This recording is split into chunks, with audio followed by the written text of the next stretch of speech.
എല്ലാവർക്കും നമസ്കാരം. ശ്രീമന്നാരായണീയം ദശകം 1 ശ്ലോകം 5, 6 ആണ് ഇന്ന് പാരായണം ചെയ്യണത്. ഓം നമോ നാരായണായ, ഓം നമോ ഭഗവതേ വാസുദേവായ. സർവത്ര ഗോവിന്ദനാമസങ്കീർത്തനം, ഗോവിന്ദ ഗോവിന്ദ. നിർവ്യാപാരോപി നിഷ്കാരണമജ ഭജസേ യൽക്രിയാമീക്ഷണാഖ്യം തേനൈവോദേതി ലീനാ പ്രകൃതിരസതി കൽപ്പാവികൽപ്പാദികാലേ തസ്യാഹ സംശുദ്ധമംശം കമവിതമധിരോധായകം സത്വരൂപം സത്വം ധൃത്വാ ദധാസി സ്വമഹിമവിഭവാകുണ്ഠവൈകുണ്ഠരൂപം.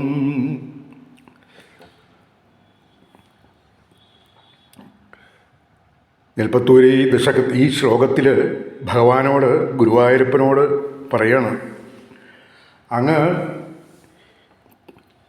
സ്വതവേ ഒരു ചേഷ്ടയും ഇല്ലാത്ത പ്രകൃതമാണ്.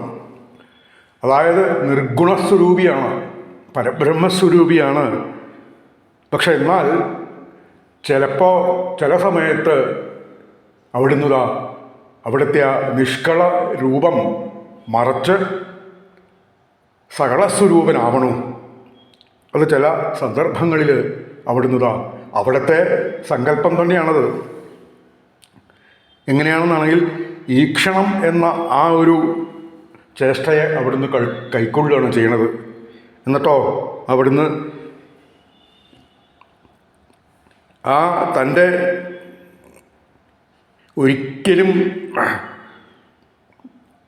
മറയ്ക്കാൻ പറ്റാത്ത അവിടുത്തെ ആ രൂപം എല്ലാ സജ്ജനങ്ങളെ, അവിടുത്തെ ആ പാതാരബിന്ദങ്ങളെ ആശ്രയിക്കുന്നവരുടെ മനസ്സിൽ എപ്പോഴും സച്ചിദാനന്ദ സ്വരൂപിയായിട്ട്, നിഷ്കളസ്വരൂപിയായിട്ട്, അല്ലെങ്കിൽ ആ ജ്ഞാനസ്വരൂപിയായിട്ട് തിളങ്ങി നിൽക്കുന്ന അവിടുത്തെ ആ സ്വരൂപം അത് സ്വതവേ നിഷ്കള രൂപിയാണെങ്കിലും അവിടുന്ന് സകളനായി ഭവിക്കണു.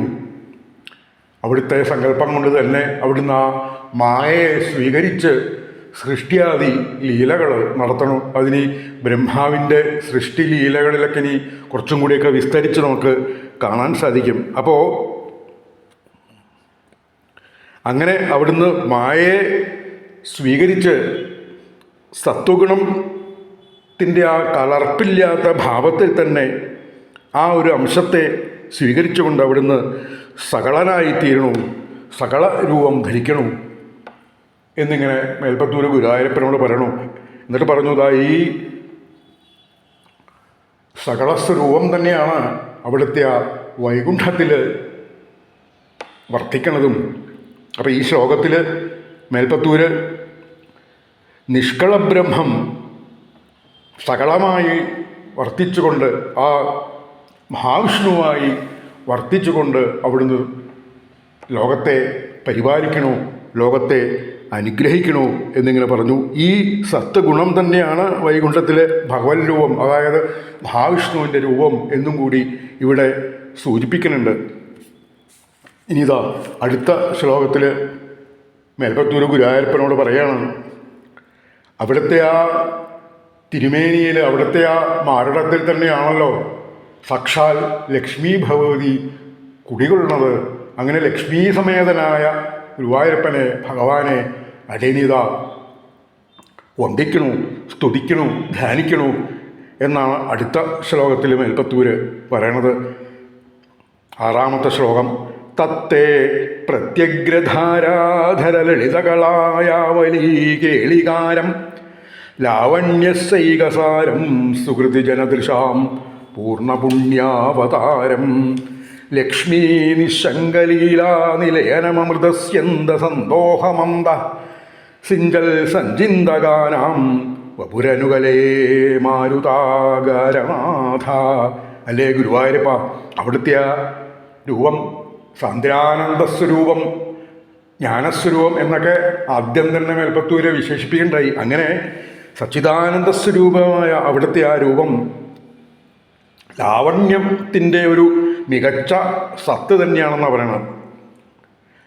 ലാവണ്യസൈകസാരം സുഹൃതിജനദൃശാം പൂർണ്ണപുണ്യാവതാരം.